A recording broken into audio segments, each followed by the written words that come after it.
creative. Hi, my name is Steve Ababio. I'm a creative and a photographer. Hello, my name is Marisa Clare Andoh. I'm a teen. 2020 has been an interesting year. It's been an unusual year, and I thought it would be interesting for me to sit with my buddy and my friend in creative crime, just to talk about what 2020 meant for us and some of the highs and lows of this unusual.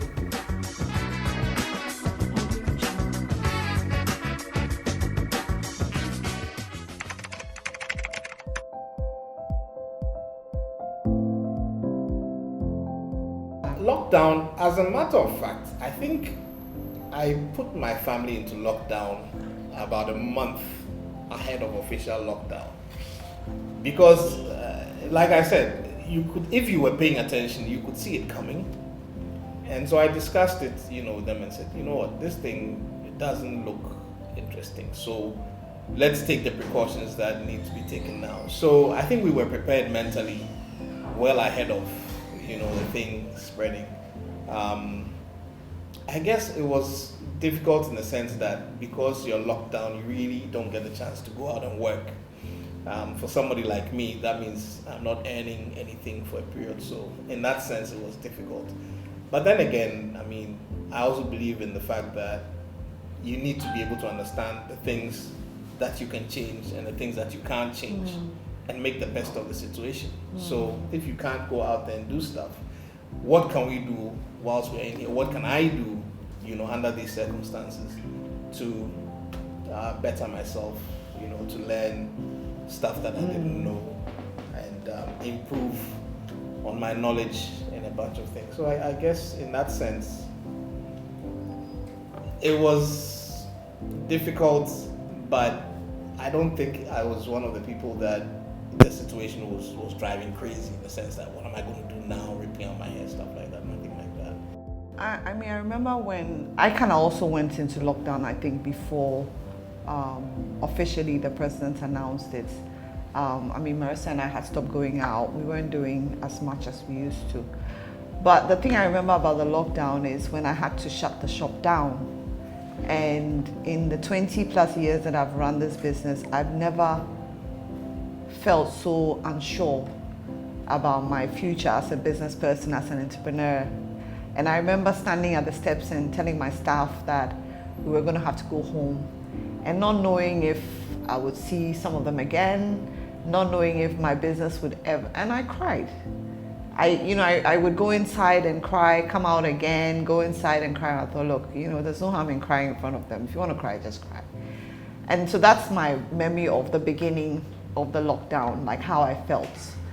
But as the days went by, I realized that I enjoyed the quiet because I have a very busy compound. I have workers, you're trying to do your quiet time, they're in the kitchen screaming, having conversations. So I realized that it was very quiet. So I was able to be really reflective in the morning. I was able to think more clearly. I was able to, do my quiet time. I did a lot of writing. I ate a lot of food. I was more appreciative of the garden because I'd be sitting outside having my breakfast and I'd look up and I'd be looking at the clouds. You taught me how to appreciate clouds. I'd be looking at the clouds and I'm thinking the sky is blue just like it is in Spain. But I always thought Spain's sky was bluer than, and then there were a lot of butterflies because there was no activity. There were birds. So, at some point, honestly, I didn't want to come back to work because I felt that I would have to give up on a certain peace of mind and sanctity and all that. But I had bills to pay. So, I had to come back to work. That's the truth. Yeah.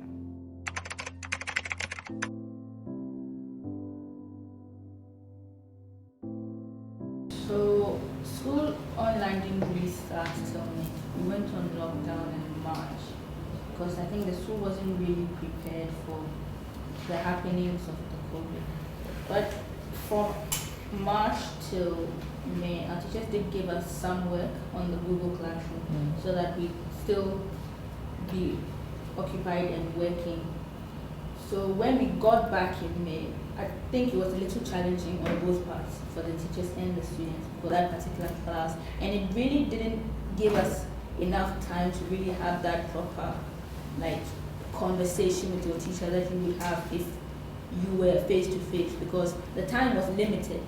The Wi-Fi is limited. You can't really express yourself in class like you would do if your teacher was sitting. You really can't ask them a question if you didn't understand.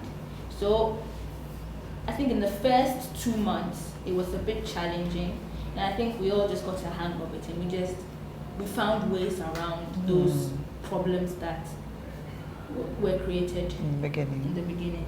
It makes me think that if I was a teacher, I would like a system where I could give each child a finite amount of data in the classroom.